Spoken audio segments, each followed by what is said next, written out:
At dawn in the small eastern town of Futuri, the silence was shattered by the roar of motorcycles and the crackle of gunfire. 600 militants surged forward in a wave meant to crush everything in their path. For years, this scene was tragically familiar across Burkina Faso villages, overrun families, displaced markets, silenced. But on August 20th, 2025, something different happened. This time, the attackers did not find frightened villagers running for their lives. They found an army waiting disciplined and prepared, guided by unseen eyes in the sky. That army was led under the vision of President Captain Ibrahim Traoré, a man who has become both a symbol of defiance and of rebirth in a land long scarred by violence. Instead of retreat, his soldiers advanced. Instead of panic, there was precision. And instead of yet another tragedy, Futuri became the stage of a decisive turnaround, a story of how one of Africa's smallest nations began to shift the balance of power against overwhelming odds. But how did this happen? How did a country once written off by analysts and foreign powers suddenly rise with such confidence? The answer lies not only in weapons or drones, but in leadership strategy and a vision that dared to believe Burkina Faso could defend itself without bending to the weight of external masters. This is not just a story about Africa. It is a story about resilience, about the power of discipline over chaos, and about how ordinary people, farmers, mothers, children can once again hear the sound of school bells instead of gunfire. The world may not yet fully grasp the meaning of Futuri, but history will remember it as more than a battle. It was the dawn of a new chapter. Do you believe this is the model Africa has been waiting for? Or do you think it's only the beginning of an even greater challenge?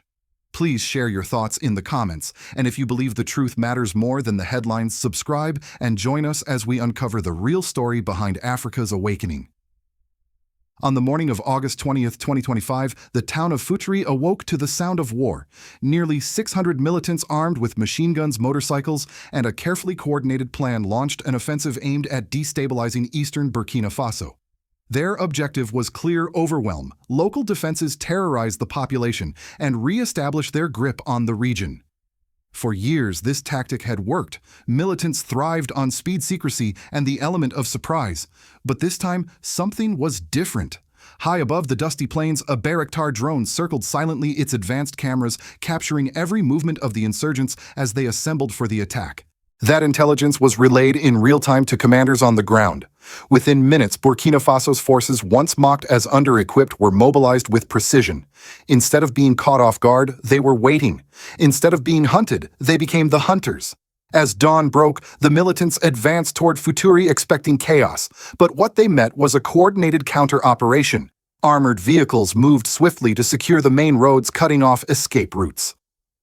Infantry units trained to respond with discipline took up strategic positions. For the first time in years, the balance of fear shifted. The militants, accustomed to catching their enemies unprepared, found themselves under constant surveillance and targeted fire. The battle escalated quickly. By mid-morning, the skies echoed with the hum of drones directing strikes and guiding ground forces with pinpoint accuracy. In the span of just a few hours, over 100 militants lay dead. Among them were two figures whose names had long spread fear throughout the Sahel: Abu Suleiman, the mastermind of logistics who ensured the steady flow of weapons and supplies, and Abdel Badre, the ideological voice who recruited and radicalized young men into the movement. Their deaths were not just battlefield victories, they were blows to the very structure of militant power. Without Suleiman, supply routes frayed. Without Badre, the narrative of invincibility began to crumble. The rout that followed was as decisive as it was symbolic. Militants who once marched with confidence now fled in confusion, leaving behind caches of weapons, motorcycles, and ammunition. Each motorcycle seized was one less tool for launching sudden strikes. Each machine gun captured was one less weapon aimed at civilians. And with every abandoned cache, the strength of the insurgency eroded further. For the soldiers of Burkina Faso, the clash at Futuri was more than just another mission. It was a test of the reforms and modernization strategies introduced under Ibrahim Traoré's leadership.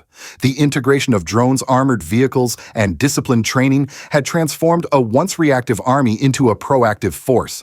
Where militants once roamed freely, they now faced constant disruption. For the people of Futuri, the victory meant something even more tangible. In the days that followed, markets reopened. Farmers returned to their fields. Children walked to school under the watchful eyes of patrols. Security for them was not measured in speeches or military reports. It was measured in the ability to live, to work, and to breathe without fear. Observers from across the region took note. A numerically smaller force had faced down a much larger enemy, and won not through brute strength, but through strategy, technology, and resolve. The Battle of Futuri became a living example of asymmetric defense, where quality of planning and equipment outweighed sheer numbers. Burkina Faso's victory on August 20th was not isolated. It was part of a broader pattern. Since Traoré assumed leadership, dozens of attempted assaults had been foiled using the same formula: drones for surveillance, armored vehicles for rapid response, and soldiers trained to fight with discipline rather than desperation. Futuri was simply the most dramatic illustration yet, a moment when the world could no longer ignore that something fundamental had shifted in the Sahel. In Futuri's dust and smoke, a truth emerged: militants no longer controlled the tempo of war. Burkina Faso did. The clash at Futuri reached its peak in a scene that seemed almost impossible just a year earlier. 600 militants roaring into the town with overwhelming numbers were met not with panic, but with calculated resistance. The difference lay in what hovered above them, the unblinking eye of the Bayraktar drone. Every movement, every attempt to regroup was tracked in real time. For the first time in years, the militants were the ones fighting blind. The cauldron of Futuri became the turning point. As the militants pressed forward, armored vehicles rolled out to intercept shielding infantry from waves of machine gun fire. Commanders coordinated strikes with precision, responding not to rumor or delayed reports, but to live images transmitted from the skies. What should have been a one-sided assault turned into a carefully laid trap. Within hours, the battlefield shifted from militant confidence to militant chaos. The most dramatic moment came when the two central figures, Abu Suleiman and Abdul Badre, were confirmed dead. Their presence had emboldened the attack. Suleiman, the mastermind of supply chains, ensured that weapons and fuel flowed like blood through the insurgency's veins. Badre, the ideologue, was the voice that turned desperation into fanatic resolve. When word spread among fighters that both had been killed, the line of battle collapsed. Confusion rippled through the ranks. Units splintered. Some fled into the bush, others abandoned motorcycles and weapons on the field. What began as a unified offensive crumbled into disorganized retreat. For the soldiers of Burkina Faso, this was the climactic release of years of frustration. Once forced into defensive postures, now they moved with confidence, pressing the retreat and securing captured weapons. Observers described the scene as a reversal of fate, the hunters becoming the hunted. One officer later remarked, "We were fewer in number, but for the first time we had the advantage of sight." That was enough to change everything. The reactions on the ground were immediate. Civilians in Futuri who had spent the early hours sheltering in fear emerged by midday to see government forces in control. Relief turned into cautious celebration. Merchants reopened stalls, even if only for a few hours. Parents walked children back to schools that had been shuttered for months. The sound of gunfire gave way to the sound of daily life, tentative but determined. Across Burkina Faso, news of the victory spread quickly. In villages far from Futuri, people spoke with renewed hope. Radio broadcasts carried the message the militants could be beaten, not in theory but in practice. The psychological shift was as significant as the tactical win. For years, militants had cultivated an aura of inevitability, as if their attacks were unstoppable. Futuri shattered that myth. Internationally, the reactions were layered with both admiration and unease. Neighboring states facing similar insurgencies saw in Futuri a model worth studying. Military analysts in Mali and Niger praised the integration of technology and discipline, noting that victories were no longer accidents but the product of deliberate planning. Beyond Africa, global observers acknowledged the symbolism. A small, resource-strapped nation had achieved what billions in foreign aid and years of international military presence had often failed to deliver. In the United States and Europe, the response was more cautious. Analysts admitted the effectiveness of the strategy but also worried about what it represented: a shift toward self-reliance that reduced the influence of outside powers. If Burkina Faso could succeed without leaning on Western-backed missions, what did that say about the necessity of foreign military bases in Africa? The question lingered quietly, but Futuri had made it impossible to ignore. For the militants, the loss was devastating. Recruitment networks faltered without Badre's rhetoric. Supply routes struggled without Suleiman's oversight. And perhaps most damaging of all, their aura of dominance fractured. Each defeat not only cost lives and weapons, but chipped away at the illusion of inevitability. The militants once feared as shadows in the night were now revealed as vulnerable, fallible, and beatable. The climax at Futuri was not just a military victory, it was a psychological earthquake. It restored faith among citizens, reshaped the regional conversation on security, and placed Burkina Faso at the center of a new model of asymmetric warfare. For the first time in years, the balance of fear had shifted, and the world was watching. The victory at Futuri was more than a military triumph. It rippled far into the daily lives of Burkina Faso's people and reshaped the nation's political landscape. For years, rural communities had lived under the shadow of uncertainty. Markets, shuttered farms, abandoned children kept from school because safety could never be guaranteed. But in the days after August the 20th, the atmosphere changed. For the first time in a long while, life began to resemble normalcy. In Futuri itself, families who had huddled in fear during the attack returned to their routines. Farmers walked back into their fields confident that patrols and drones were watching the horizon. Merchants reopened stalls in the marketplace, even if cautiously, and the sound of barter replaced the silence of fear. Parents with tentative smiles allowed their children to step back into classrooms. Security in this sense was not measured in numbers of militants killed, but in the revival of ordinary rhythms of life. It was the small human victories that carried the deepest meaning. Politically, the implications were profound. President Ibrahim Traoré's leadership, already viewed with both admiration and skepticism, gained undeniable momentum. His decision to invest in drones, armored vehicles, and disciplined training had been controversial, especially given Burkina Faso's limited resources. Critics had questioned whether such spending diverted funds from urgent civilian needs. But Futuri provided the answer. Without security, no school could remain open, no farm could thrive, and no economy could grow. By prioritizing defense, Traoré had laid the groundwork for all other aspects of national rebuilding. The elimination of Abu Suleiman and Abdel Badre also carried symbolic weight. These men were not merely commanders, they embodied the two pillars of militant strength: logistics and ideology. By removing both in a single battle, Burkina Faso struck at the heart of the insurgency's structure. Politically, this reinforced a message that the state, not armed groups, held legitimate authority. For the soldiers, it was a morale boost. For citizens, it was proof that their sacrifices were yielding results. Across the country, a subtle shift took place. Communities once resigned to militant dominance began to express loyalty to the state again. Local leaders spoke of a return of the flag, symbolizing the reappearance of government presence in places where it had long vanished. The army's growing reputation as protectors, rather than merely fighters, deepened trust between civilians and the state.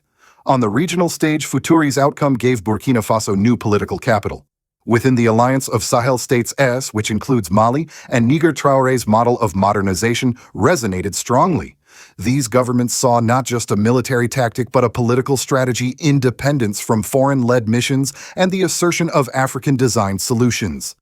Domestically, Traoré's ability to translate battlefield victories into visible civilian stability strengthened his legitimacy at home and abroad. Still, the challenges ahead remained clear. Militants, though weakened, were not gone. Analysts warned that insurgent groups often adapt, shifting tactics or splintering into smaller cells. Yet even this reality did not diminish the weight of Futuri. For the people of Burkina Faso, the victory proved that the narrative of helplessness had been broken. For Traoré's government, it provided evidence that investment in sovereignty in both defense and politics was beginning to bear fruit. Ultimately, the political and civilian consequences of Futuri can be summed up in one phrase: renewed confidence. Confidence that the state could protect its citizens, confidence that militants could be defeated, and confidence that Burkina Faso, long viewed as fragile, was reclaiming its dignity step by step. While the people of Burkina Faso celebrated the victory at Futuri, the world watched with mixed emotions. In Washington, Paris, and Brussels, military analysts examined the details of the clash with both admiration and concern. Admiration because a small African nation had demonstrated the effectiveness of combining surveillance drones, armored vehicles, and disciplined troops to repel a massive militant force. Concern because the success highlighted something Western powers have long struggled to admit: Africa may not need foreign-led missions to protect itself. For the United States, the lesson was particularly striking. For decades, America has justified its military presence in Africa through the language of counterterrorism. Billions of dollars have been spent on training programs, intelligence operations, and drone campaigns from bases in Niger, Djibouti, and beyond. Yet here was Burkina Faso, one of the poorest nations in the Sahel, achieving in a single morning what years of international intervention had often failed to deliver a decisive victory that restored civilian confidence. The question quietly surfaced in Washington briefings: if Burkina Faso can do this with limited resources, what does that say about the necessity of foreign bases and the billions poured into them? European reactions followed a similar pattern. In France, where memories of colonial ties to Burkina Faso remain strong, the defeat of militants without French involvement was a bitter pill.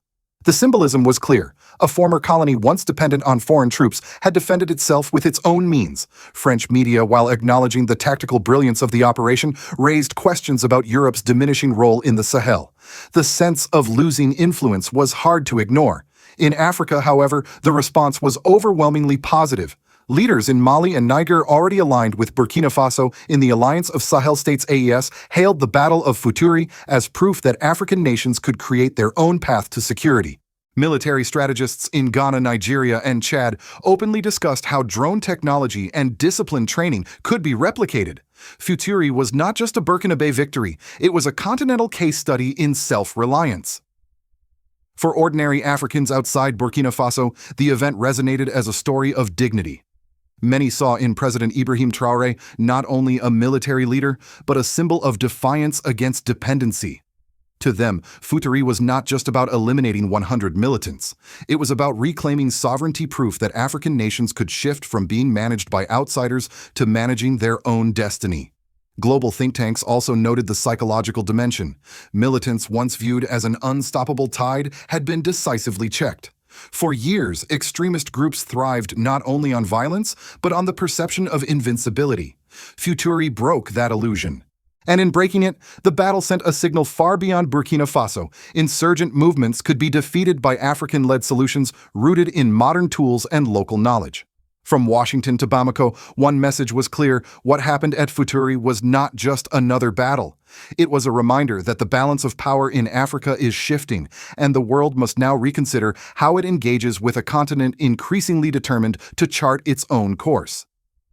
The victory at Futuri was more than a line in a military report. It was a declaration that Burkina Faso, under the leadership of President Ibrahim Traoré, had entered a new era. 600 militants marched with confidence, and yet by sunset, their offensive lay in ruins. The message to Africa and the world was unmistakable. The days when insurgents could terrorize entire regions without consequence are fading. Still, with every triumph comes a warning. Militants will adapt, seek new methods, and test new front lines. Futuri was a milestone, but it cannot be the end of the journey. For the people of Burkina Faso, the memory of this battle carries a fragile hope. Farmers return to their fields, children to their schools, markets to their trading. But they know peace in this region is never permanent. It must be defended daily. The same drones that brought foresight in Futuri must continue to fly. The same soldiers who stood disciplined under fire must remain vigilant. As African wisdom reminds us, the river that flows today must be fed again tomorrow. Victory must be nurtured, or it will vanish.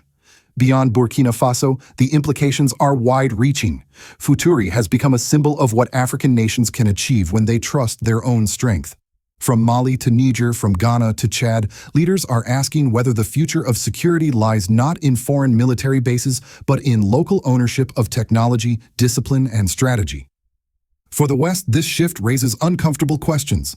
For Africa, it raises the possibility of a future shaped on its own terms. And yet the story is not complete. Can President Ibrahim Traoré sustain this momentum? Can the victories in battle translate into lasting reforms in governance, education, and economic opportunity? Or will the militants return stronger, waiting for one lapse in vigilance? These are questions not just for Burkina Faso, but for all who care about the future of Africa's stability and sovereignty. So I ask you, watching from across the ocean, do you believe President Ibrahim Traoré's national reform strategies are truly effective? Can we continue to trust him as the face of Africa's awakening? Or should the mantle of leadership be prepared for someone else to carry forward? If you feel you are among the first to recognize and support President Ibrahim Traoré's vision, please share this video so more voices can join the conversation. And if you believe that truth is more important than headlines, subscribe and stand with us. Because the story of Futuri is not just Burkina Faso's, it is Africa's, and perhaps it is the world's.